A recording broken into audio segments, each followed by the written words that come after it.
The frustration professionals tell me about the most often regarding email is not getting the reply that they wanted, sending a request and then having to follow up repeatedly, or getting the wrong information or only a partial answer. If this issue sounds too real and you find yourself with the same frustration, here are 4 tips to get faster, more accurate replies via email. But before we dive in, please take a moment to subscribe to our channel. My colleagues and I in the Management Communication Center at the University of Florida will be posting actionable tips on workplace communication. By subscribing, you can also keep up with all the cool stuff going on at UF's Warrington College of Business. So here we go. Tip 1, be direct. Indicate that you need a reply and the deadline by which you need that reply right in the subject line. Your aim here is to let the reader know how to prioritize your message. So you have to imagine how it will appear in their inbox. Only a few words will show up, so use your first few words to indicate that you need a reply. Reply needed. Question about. Please respond by 5/8. Tip number 2, it's not about you. Address your request to your reader. Revise every request that uses I language. I want, I need, I'm asking for.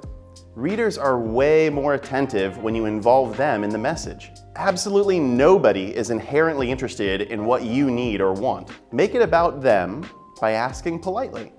Can you please? Will you please? Or by giving a polite command. Please do this thing. Tip 2 is really to be polite. That shouldn't have to be a tip. That's baseline. Use please and thank you, just like your parents taught you. Tip number 3, location, location, location. Know your emphasis positions and put your request there.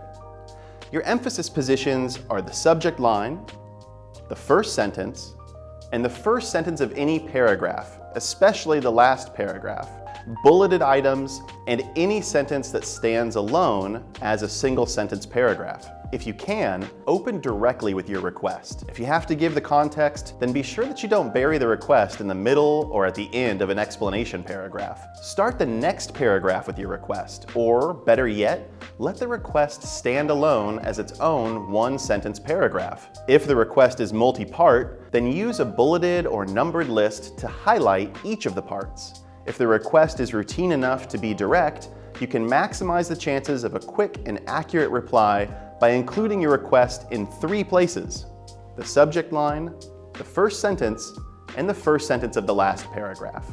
Which brings us to tip number 4, tell me how. Close your message with specific action steps regarding how to respond. This step sounds so simple, but people often forget that another human being has to figure out how to do this thing that you're asking them to do.